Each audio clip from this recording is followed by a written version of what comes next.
Saying that I was content with my husband Nick would be an immense understatement. I had married the love of my life, and even my mother-in-law, who lived with us, was wonderful. Despite Nick's busy schedule as a manager, he always made time for me, and my relationship with my mother-in-law was smooth.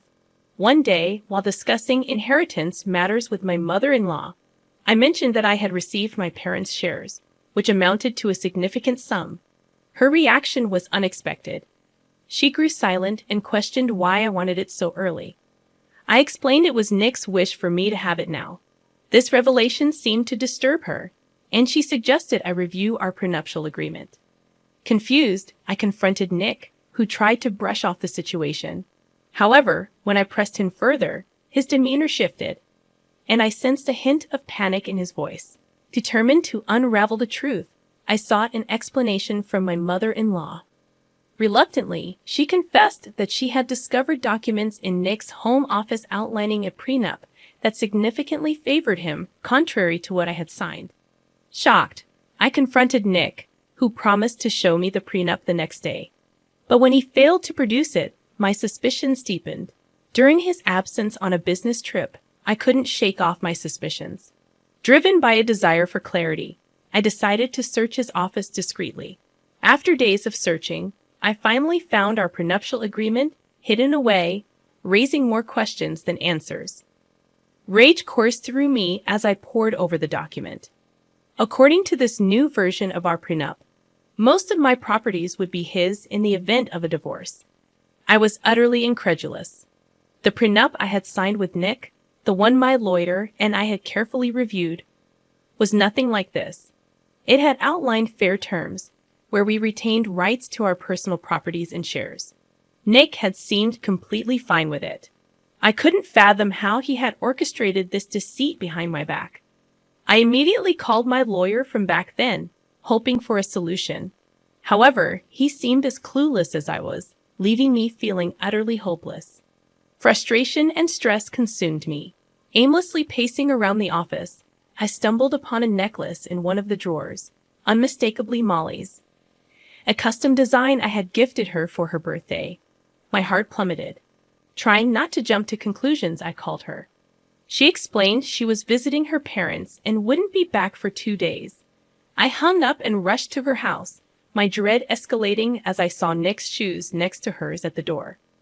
Inside, I confronted Molly, my voice laced with fury, demanding Nick to reveal himself. Both of them stood before me, guilt etched across their faces. They began to apologize, but their insincerity was palpable. My husband and my best friend desperately spun excuses, their lies struggling to find any semblance of believability. I waited until their feeble attempts to cover up their betrayal ceased. Holding the prenuptial agreement in my trembling hands, I confronted them. I demanded an explanation from Nick, his initial shock quickly transforming into composed denial. He insisted that the document I held was the original one. Refusing to be deceived again, I stood my ground, threatening legal action against him for altering the prenup. Nick scoffed, dismissing my threats, claiming there was no proof of the fabricated version. Realizing I needed legal expertise, I resolved to find a knowledgeable attorney to fight back. My gaze shifted to Molly, who attempted to leave discreetly. I erupted in fury, accusing her of betrayal. In a moment of satisfaction, I slapped Nick hard. But he retaliated, blaming me for his deceitful plans. He asserted he intended to divorce me while preserving my feelings by keeping everything else intact. His manipulative words twisted the truth, making me question my own judgment. The betrayal cut deep. These were two of the people I trusted most, and their collusion left me feeling nauseous. As I processed the shock, Molly's son's cries echoed from another room. Dread consumed me as I confronted Molly, asking if Nick was the baby's father. Neither of them could meet my eyes, confirming my worst fears. A year ago, when Molly announced her pregnancy, I had supported her unconditionally. Nick had been there for her too, seemingly out of kindness. Now the pieces fell into place, revealing a devastating truth. Returning home, uncontrollable tears welled up. I found solace in the embrace of my mother-in-law, who stood by me as I poured out my heart. Sharing the entire ordeal with her, I realized the depth of the betrayal. I contemplated whether delving into the prenup had been worth it. Unearthing this web of deceit had shattered my world, leaving me questioning everything. I find myself utterly lost, unsure of how to proceed or whom to trust. It has become incredibly difficult to place my faith in people. I am immensely thankful for the suggestions and advice many of you have given me. Nick didn't return home for an entire week, and truthfully, it was probably for the best. Both my mother-in-law and I were prepared to kick him out if he did. Every day, I grew more restless, haunted by thoughts of the prenuptial agreement. Taking your advice to heart, I reached out to a lawyer who happened to be Molly's ex and one of the most promising up-and-coming attorneys I knew. He hadn't been available when we drafted the prenup, or I certainly would have chosen him. The lawyer explained the complexities of the situation, suggesting various ways to resolve it. Ultimately, he proposed that convincing Nick to nullify the prenup was the best course of action. However, when I confronted Nick in his office, his response was unexpected. He professed his love for Molly and his desire to provide for their child. I was dumbfounded. If he cared so deeply for them, why did he need my money? My persistence in questioning him only led to threats. He even went as far as to threaten my job, exploiting his connections with my boss, who happened to be his close friend. In that moment, it was as if I didn't recognize him anymore. He had transformed into someone manipulative and cunning. I realized that divorcing him would mean losing most of my property, a prospect that left me feeling trapped. While I wasn't well versed in the legal intricacies, my lawyer mentioned that the agreement might be considered invalid if the property division was excessively unfair. Yet the agreement specified most of my properties, albeit with a certain entitlement for me. Despite this, it still felt profoundly unjust, even if it might appear ordinary in a courtroom setting. For now, I chose to back down, feeling the weight of the situation pressing down on me. Several days later, I received a call from Nick's secretary, requesting a meeting. We met at a cafe, where she wasted no time getting to the point. Nick was involved with my boss, and he had threatened me using her as leverage. Suddenly, everything clicked into place. Her unwarranted hostility towards me finally made sense. It was incomprehensible to believe that he was juggling multiple relationships simultaneously. Fortunately, the secretary provided me with photos as evidence of their secret affair. Armed with proof, I confronted Nick immediately. His face paled, sweat beading on his forehead. He lashed out, blaming me for ruining his life. But I cut him off, threatening to show the photos to Molly unless he agreed to modify the prenuptial agreement.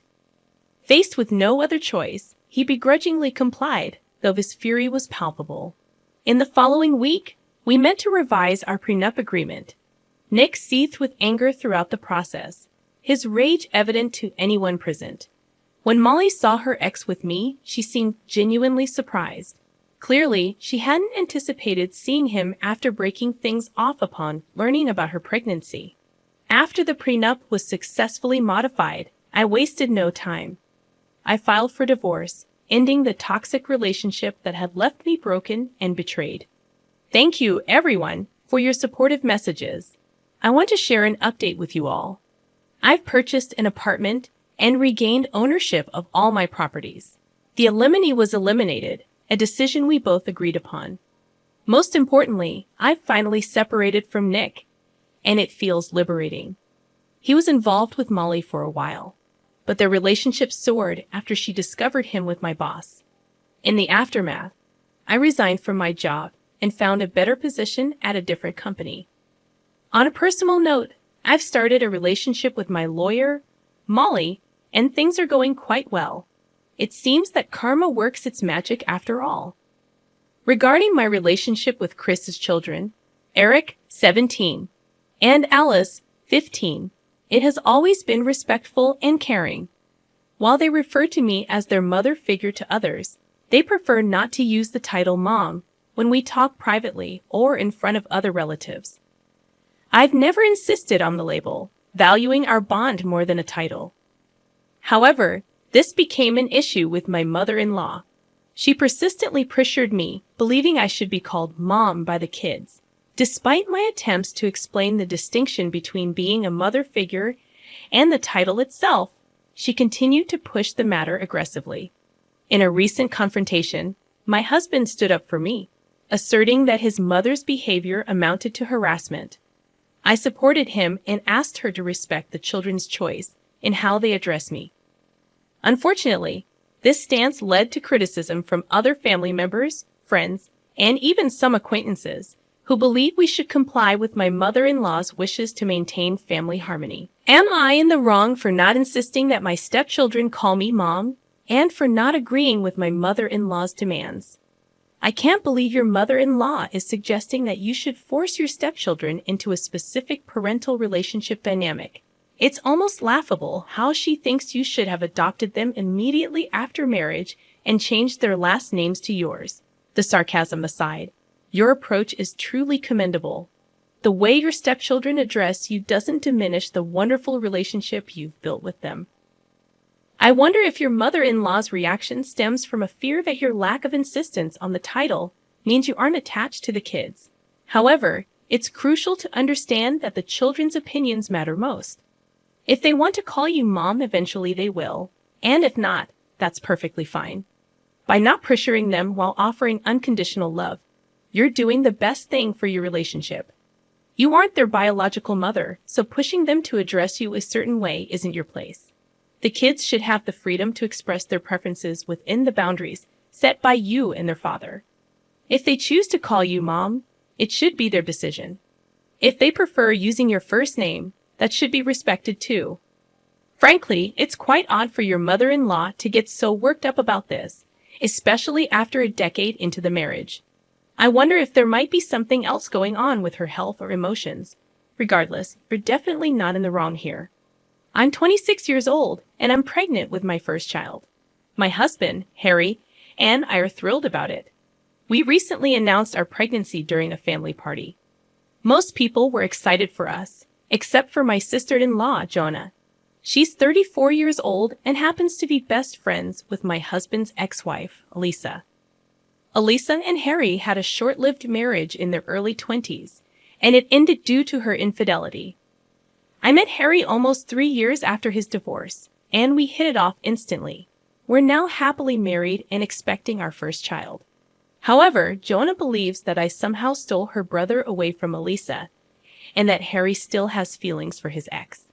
Jonah frequently brings up Elisa in conversations with me, usually when Harry isn't around. While it was initially a minor annoyance, her comments escalated after I announced my pregnancy. She started suggesting that I should name our baby Elisa if it's a girl, which really bothered me. One evening, at a party celebrating Joanna and Theo's 5th wedding anniversary, she mentioned the Elisa name suggestion again.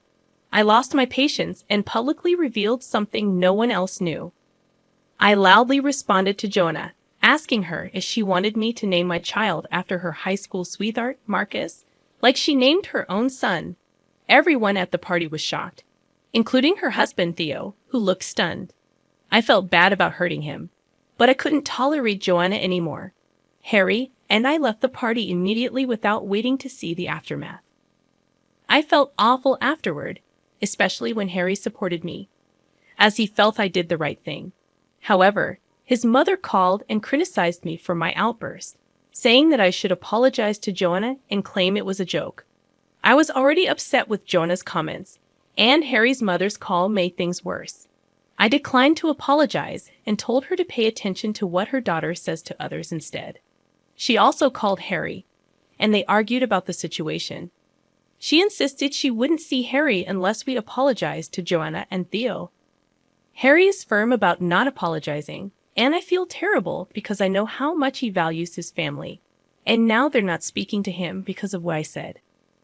I might have overreacted a little, and maybe I should just apologize and get this over with before it goes any further. What if Theo leaves Jonah? Did I ruin their marriage? Should I apologize, or am I right here? I really don't know what I'm supposed to do. I don't want to see Harry upset, but I also don't think Joanna deserves my apology. Am I the a-hole here? They're getting a divorce now. Apparently, since I refused to back down from what I said, John had to come clean about what had happened, as Theo wouldn't drop it. Harry's mother called us to let us know that this was all our fault and that we had ruined Joanna's life. I'm not sure how it's my fault, since I was not the one who named her son after her high school ex. But sure, whatever. I'd suggest we just apologize, but Harry said that he would rather not speak to his mother and sister than apologize for doing the right thing. Gosh, I really couldn't have asked for a better husband. I do feel bad that he's giving up contact with his family for my sake, but I'm glad that he's on the right side of things.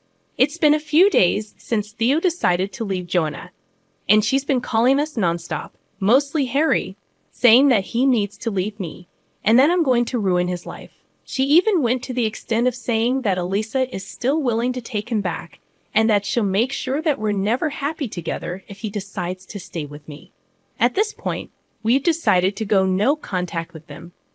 I've already blocked her and her mother from all my social media accounts, and Harry's doing the same. He doesn't even look upset anymore, just outraged that his mother and sister are being this crazy and awful. I know there hasn't been an update for really long, but that's because of all the craziness that we've had to deal with over the past few weeks. So to fill you guys in real quick, Theo decided to file for divorce and seek full custody of their son. He moved out within a few days of their marriage anniversary and has been living with one of his friends. We've managed to keep in touch, and I even apologized to him for whatever happened. But he ended up thanking me for bringing up the truth. Apparently, he'd always suspected that the name Marcus had meant something to her since she had gone ballistic when he dared to even suggest another name and even threatened to leave him over this. That's why he had no option but to let her name their son Marcus. But